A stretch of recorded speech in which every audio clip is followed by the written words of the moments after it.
मेरा नाम है निकांश एंड मैंने आप लोगों के लिए गूगल का 8 hour long AI essential course लिया 2530 रुपीज का। एंड मैं अब आपको दूंगा complete explanation of this course, जिससे आपके 8 आवर्स बच सके। लेकिन सिर्फ सुनना ही काफी नहीं है, इसलिए वीडियो के एंड में मैंने एक छोटा सा क्विज भी रखा है ताकि आपको अच्छे से याद रहे आपने क्या सीखा है। रिसर्च से प्रूव हुआ है कि अगर हम इमीडिएटली रिव्यू कर ले इन्फॉर्मेशन को तो ये हमारे ब्रेन को हेल्प करता है सारी इन्फॉर्मेशन को रिटेन करने के लिए। और शायद आप लोग ये खुद से करोगे नहीं, इसलिए भी ये जरूरी है। तो चलिए स्टार्ट करते हैं। तो सबसे पहले एक छोटा सा ओवरव्यू ले लेते हैं इस पर्टिकुलर कोर्स का। इस कोर्स में ओवरऑल 5 मॉड्यूल्स हैं। फर्स्ट मॉड्यूल है इंट्रोडक्शन टू एआई, जो आपको फंडामेंटल बताता है एआई के बेसिकली सारी डेफिनेशन। सेकंड मॉड्यूल है मैक्सिमाइज प्रोडक्टिविटी विद एआई, ये आपको सिखाता है कि आप क्या क्या वेरियस टाइप की चीजें कर सकते हो विद एआई टूल्स। मॉड्यूल 3 है discover the art of prompt engineering, जो कि मेरा फेवरेट मॉड्यूल एंड प्रोबेबली मेरा अब तक का सबसे अच्छा session on prompt engineering. Module 4 is use AI responsibly. लोग आपको बताते हैं कि एआई को ठीक से यूज करना चाहिए या एआई को यूज करते समय बहुत सारी बातों को ध्यान में रखना चाहिए,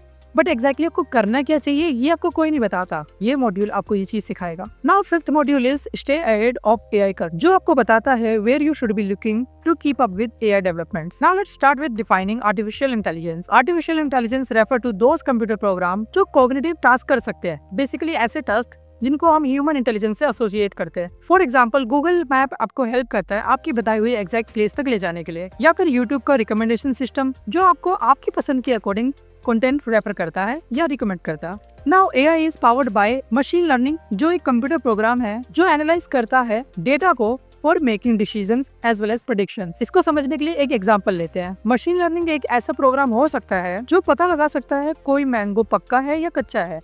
इस मॉडल को ट्रेन करने के लिए हम इसे बहुत सारे मैंगोज दिखाते हैं, कच्चे और पक्के, जिसके बाद ये उनके स्पेसिफिक कैरेक्टर को एनालाइज करता है ताकि नेक्स्ट टाइम जब हम इसे कोई ऐसा मैंगो दिखाए जो इसने पहले ना देखा हो तो ये एक प्रेडिक्शन दे पाए कि वो मैंगो कच्चा है या पक्का है। एक बात ये भी नोट करने वाली है, इसकी प्रेडिक्शन क्वालिटी काफी हद तक डिपेंड करती है कि आप इसे कितना अच्छा डेटा प्रोवाइड कर रहे हो। अगर आप इसे बेटर डेटा प्रोवाइड करोगे तो इसकी प्रेडिक्शन क्वालिटी भी बेटर होगी एंड वाइस वर्सा। ये एक छोटा सा एग्जांपल था मशीन लर्निंग का, बट जैसे जैसे मशीन लर्निंग का एडवांसमेंट होता गया एक और सबसेट एआई का बहुत ज्यादा पॉपुलर हुआ, जो है जनरेटिव एआई, जो इस कोर्स का प्राइम फोकस दिया है। जनरेटिव एआई एक ऐसा एआई है जो न्यू कंटेंट को जनरेट कर सकता है, जैसे टेक्स्ट, वीडियोस, इमेजेस और अदर मीडिया। क्योंकि ये गूगल का कोर्स है तो इन्होंने हमें एग्जाम्पल दिया है जेमिनाई का। आप जेमिनाई से डायरेक्ट इंटरेक्ट कर सकते हो with text and Gemini would be able to give you output information. कुछ उन टास्क की बात करें जो जेमिनाई आप लोगों के लिए कर सकता है तो वो होंगे helping you in writing mail, brainstorming different slogans, आपके अकेलेपन को दूर करने के लिए it can pretend to be your friend, जिसकी शायद आपको जरूरत भी हो, एंड और भी बहुत सारी चीजें। एंड हियर वी गो, इसके साथ हमारा मॉड्यूल 1 कंप्लीट हुआ।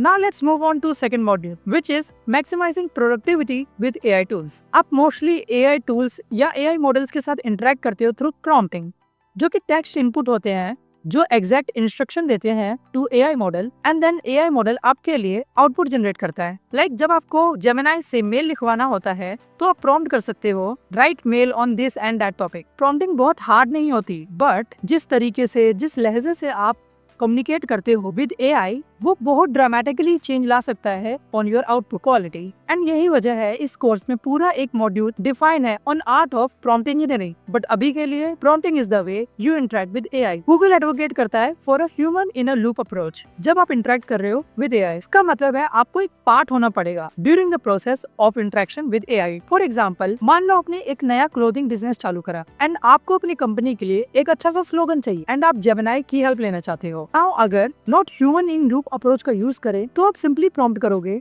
Give me some slogans without telling the context and then Gemini आपको कुछ भी रैंडम स्लोगन दे देगा जो आपके लिए उतना बेनिफिशियल नहीं होगा। वही ऑन द अदर हैंड अगर हम human in a loop approach का यूज करें तो आप जेमिनाई को प्रॉम्प्ट करोगे suggest me slogans for my new clothing business and then आप फर्दर प्रॉम्प्ट करोगे और डिटेल्स प्रोवाइड करोगे जब तक आपको आपका डिजायर स्लोगन नहीं मिल जाता। बट फाइनल से एज अ ह्यूमन आपका ही रहेगा कि आप किस स्लोगन को सिलेक्ट करते हो। आपको ये समझना पड़ेगा कि AI at the present moment perfect नहीं है एंड उससे भी मिस्टेक हो सकती है, तो आपको ब्लाइंडली एआई के रिजल्ट को 100% करेक्ट नहीं मानना है एंड खुद से भी फाइनली एनालिसिस करना होगा। At the present moment AI के अंदर 2 बहुत बड़ी कमियां हैं जिन्हें आपको ध्यान में रखना पड़ेगा व्हाइल यूजिंग एआई। ये इश्यूज हैं knowledge cut off and hallucination. AI knowledge cut off refer to the fact कि एआई ट्रेन होता है at a specific point in time, which means जो भी कुछ इस स्पेसिफिक टाइम पीरियड के बाद हुआ होगा AI कोर्स के बारे में इन्फॉर्मेशन नहीं होगी। अगर आप AI से करंट ब्रेकिंग न्यूज पूछोगे तो उसको आंसर नहीं पता होगा एंड इसी की वजह से ये दूसरे कॉमन इशू की तरफ आगे बढ़ जाएगा जो कि हेलुसिनेशन है।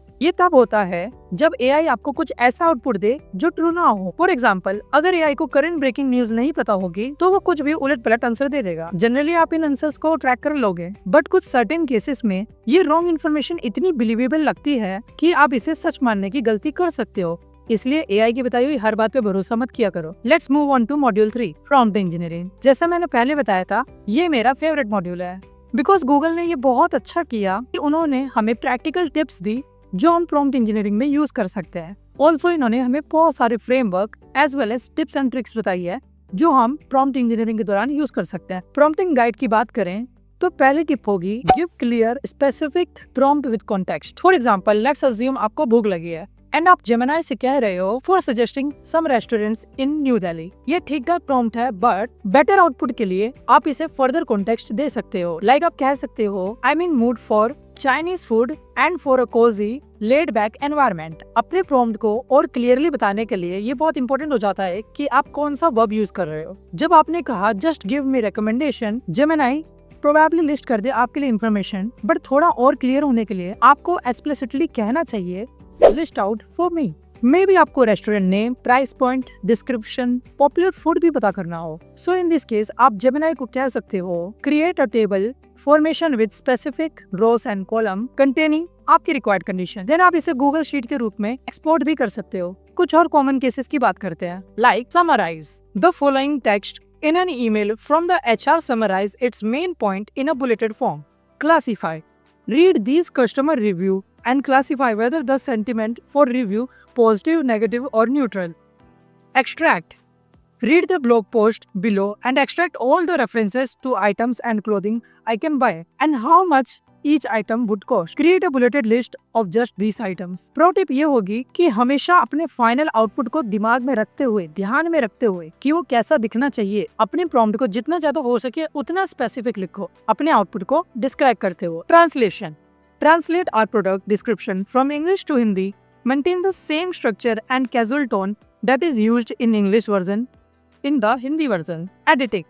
Edit the language of the following paragraph so that it is easy for a general audience to understand it. ये कुछ प्रॉम्प्ट फ्रेमवर्क हैं जिन्हें आप रेगुलरली अपने नीड्स के अकॉर्डिंग नेसेसरी चेंजेस करते हुए यूज कर सकते हो। एक और केस जो बहुत ज्यादा इंपॉर्टेंट हो सकता है वो है प्रॉब्लम सॉल्विंग। ये फ्रेमवर्क काफी ज्यादा यूजफुल हो सकता है, स्पेशली तब जब हमारे पास काफी ज्यादा स्पेसिफिक प्रॉब्लम हो। फॉर एग्जाम्पल, आप जेमिनी को बोल सकते हो we are running a community programme to teach children gardening skills. The programme runs from June 1st to August 15th and we want the children to be able to grow plants that will be ready to harvest by the time the program ends. First, identify a list of 10 plants that can be planted and grow in that time period. Include sources that support the time to harvest for each plant. एक और pro tip, हमेशा sources को include करने के लिए बोलो ताकि आप हेलुसिनेशंस को प्रिवेंट कर पाओ। We want the children to grow 3 plants. These plants should be as different from each other as possible. So next, choose 3 plants from the list that will provide the children with this variety. ये एक अच्छा prompt हो सकता है for problem solving जिसमें हमने problem को बहुत क्लियर एंड डिटेल मैनर में सोर्सेस के साथ पूछा है। और भी कई सारे छोटे बड़े टिप्स एंड ट्रिक्स हो सकते हैं, बट आपको एक बात अच्छे से समझ लेनी चाहिए कि प्रॉम्प्टिंग एक इटरेटिव प्रोसेस है एंड आपको अपने फर्स्ट अटेम्प्ट में परफेक्ट प्रॉम्प्ट यूज करने की नेसेसिटी नहीं है। जनरली प्रॉम्प्ट्स का वर्क फ्लो जो लोग यूज करते हैं इंक्लूडिंग द प्रोफेशनल्स वो कुछ ऐसा होता है। वो स्टार्ट करते हैं with a small specific prompt, then वो पोटेंशियली और डिटेल प्रोवाइड करते हैं एंड देन आउटपुट को इवेल्युएट करते हुए सेम प्रोसेस को रिपीट करते हैं जब तक उन्हें उनका डिजायर्ड आउटपुट नहीं मिल जाता। गूगल के इंस्ट्रक्टर ने ये भी कहा कि हमें आउटपुट को स्ट्रिक्टली इवेल्युएट भी करना चाहिए विद फ्यू गाइडिंग क्वेश्चंस। ये गाइडिंग क्वेश्चंस होंगे, is the output accurate, is the output unbiased, does the output include sufficient information, is the output relevant to my project और task, is the output consistent if I use the same prompt multiple times? एक smart tip ये होगी कि जब भी आप iterative prompting करते हुए अपने रिजल्ट की तरफ पहुंचते हो, देन आप लास्ट में जेमिनी को बोल सकते हो write a single prompt in order to get the output we finally have. ये आपको हेल्प करेगा नेक्स्ट टाइम बेटर प्रॉम्प्ट करने के लिए। जितना ज्यादा आप प्रैक्टिस करोगे, जितना ज्यादा आप प्रॉम्प्टिंग करोगे, आपको खुद ही सेंस होने लगेगा हाउ टू प्रॉम्प्ट बेटर। एक और की फैक्टर की बात करें तो वो होगा use of examples. AI terminology में शॉर्ट का एंड एग्जाम्पल का मीनिंग सेम होता है। जीरो शॉर्ट प्रॉम्प्टिंग का मतलब है prompt with no examples. One short prompting का मतलब है prompt with one example and few short prompting का मीनिंग है prompt with more than one example। अगर आप AI से कुछ सिंपल कह रहे हो तो आप जीरो शॉर्ट प्रॉम्प्टिंग का यूज कर सकते हो, बट अगर आप कोई स्पेसिफिक एंड सेंट्रिक चीज पूछ रहे हो तो it's good to give more example with few short prompting. Large language model pattern को रिकॉग्नाइज करने में काफी अच्छे होते हैं, इसलिए जब हम इन्हें कुछ एग्जाम्पल देते हैं कि हमें ऐसा आउटपुट चाहिए तो वो काफी अच्छे से करेक्ट आउटपुट को मिमिक कर सकते हैं। फ्यू शॉर्ट प्रॉम्प्टिंग के एग्जाम्पल की बात करें तो वो कुछ ऐसा दिखेगा। Right a one sentence description of a product. It should contain two adjective that describe the product. Read the example and right a description of a skateboard in the same style. फिर आप दो example दे सकते हो। Example देने से आपका output काफी ज्यादा specific as well as nuanced हो जाता है, बट बहुत ज्यादा एग्जाम्पल देने से आप एआई की क्रिएटिविटी को रेस्ट्रिक्ट भी कर सकते हो, इसलिए आपको जनरली 2 या 3 एग्जाम्पल ही यूज करने चाहिए। Okay, so now last prompting technique. ये थोड़ी और ज्यादा एडवांस टेक्निक है एंड इसका नाम है चेन ऑफ थॉट प्रॉम्प्टिंग। इसमें हम एक लार्ज टास्क को मल्टीपल सब टास्क में डिवाइड करने के लिए बोलते हैं लार्ज लर्निंग मॉडल को। ये तब सबसे ज्यादा यूजफुल होता है जब हमें कोई कॉम्प्लेक्स लॉजिक यूज करना होता है। कोर्स में जो एग्जाम्पल हमें बताया गया था वो था कि आपको परचेजिंग कोड बनाना है। सो एक ऑर्गेनाइजेशन है with 1000 employee. Each employee is assigned a unique purchasing code that can be used for buying supplies or equipment. First, a technical support specialist creates a unique purchasing code for each employee. To do so, the specialist uses a custom AI solution. So, इस problem के लिए chain of thought prompting का use किया जा सकता है। Prompt कुछ ऐसा दिखेगा। Our organization assigns purchasing codes by combining an employee department and ID number. All alphabetic characters are lowercase in the purchasing code. Reviews the example and then answer the question that follows in the same manner. Explain the steps involved in determining each employee's purchasing code. तो यहाँ हमने specification भी कर दिया, main task को multiple सब task में divide भी कर दिया एंड अब हम एग्जाम्पल भी देंगे। Question: Tiana B works in marketing department and has an ID number of 9283. What is Tiana's B purchasing code? Answer: The purchasing code for Tiana B is marketing 9283. To determine this, first combine the department, जो कि यहाँ पे marketing है, with ID number यानी कि 9283 for this case. This result in marketing 9283. Then change all alphabetic character to lowercase. This creates the purchasing code marketing 9283 in lowercase character. तो यहाँ आप देख सकते हो हमने LLM को कंप्लीट प्रोसेस बताया है एंड देन एग्जाम्पल में प्रोसेस को इम्प्लीमेंट भी करा है। अब हम फाइनली LLM को रिक्वेस्ट करेंगे Slivy E works in sales department and has an ID number of 2379. What is Slivy E's purchasing code? Then LLM इसे सॉल्व करके हमें आंसर दे देगा। अब जब हम Slivy वाले क्वेश्चन से कंफर्म कर लेंगे कि LLM को परचेजिंग कोड निकालना आ गया है, देन आप इस पूरे प्रोसेस को ऑटोमेट भी कर सकते हो। अब 1000 एम्प्लॉइज की लिस्ट AI को प्रोवाइड करके बोल सकते हो to repeat the whole process again.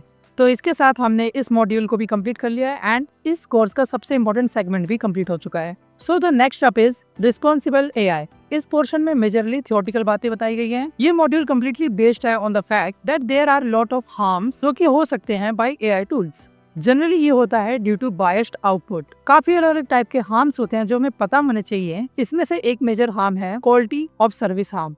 ये एक सरकमस्टांस है जब AI टूल्स अच्छे से परफॉर्म नहीं करते हैं for a certain group of people. For example, जब स्पीच रिकॉग्निशन टेक्नोलॉजी नई नई डेवलप हुई थी तब ट्रेनिंग डेटा के पास बहुत ज्यादा एग्जाम्पल नहीं थे for person with disability. Hence AI tools अच्छे से वर्क नहीं कर पा रहे थे for the people with disability because वो वॉइस पैटर्न को रिकॉग्नाइज ही नहीं कर पा रहे थे। एक और हार्म के एग्जाम्पल की बात करें तो ये है रिप्रेजेंटेशन हार्म। ये तब होता है जब AI रीइंफोर्स करता है सर्टेन बायसेस को in the society. Let's understand it with an example. जब ट्रांसलेशन टेक्नोलॉजी नई नई डेवलप हुई थी तो वो ऑटोमेटिकली नर्स को एज अ वुमेन रेफर करता था एंड डॉक्टर को as a man, but in reality ऐसा नेसेसरी नहीं है। ये कुछ एग्जाम्पल थे उन हार्म्स के जो AI टूल्स द्वारा हो सकता है। इसके बाद गूगल के इंस्ट्रक्टर ने बताया best way to eliminate harm is having more representation in development of AI और लगातार फीडबैक कलेक्ट करना फ्रॉम द एआई टूल्स। मेरे अकॉर्डिंग एआई सेफ्टी एक ऐसी फील्ड होने वाली है जिसकी इंपॉर्टेंस आने वाले टाइम में लगातार बढ़ती जाएगी। इसलिए अगर आप एआई सेफ्टी फील्ड में इंटरेस्टेड हो तो मैं आपको एनकरेज करूंगा to deep dive and gain as much knowledge as possible. To be honest, module 5 में कंटेंट तो था बट ये इतना कुछ खास इंपॉर्टेंट नहीं है because it does not contain much information. तो कॉन्ग्रेचुलेशंस, इसके साथ आपने एआई एसेंशियल कोर्स गूगल का कंप्लीट कर लिया है। बट वे इससे पहले आप जाओ, जैसा मैंने स्टार्टिंग में कहा था, मैं आपको एक छोटा सा असेसमेंट दूंगा। इससे आप सारी इन्फॉर्मेशन को रिटेन कर पाओगे। आप इन क्वेश्चंस के आंसर कमेंट बॉक्स में जरूर लिखना। ऑल्सो डू मेंशन आपको ये वीडियो कैसा लगा। इस वीडियो को बनाने में बहुत मेहनत लगी है बिकॉज 8 आवर लॉन्ग कोर्स को इतने कम टाइम में समराइज करना एक चैलेंज था, but we have done it. अगर आपको इसी तरीके का और कंटेंट चाहिए तो वीडियो को लाइक कर देना, चैनल को सब्सक्राइब कर देना एंड ऑल्सो कमेंट में अमेजिंग लिख देना। तो थैंक यू सो मच, मिलते हैं नेक्स्ट वीडियो में। जब तक के लिए all the best for your future.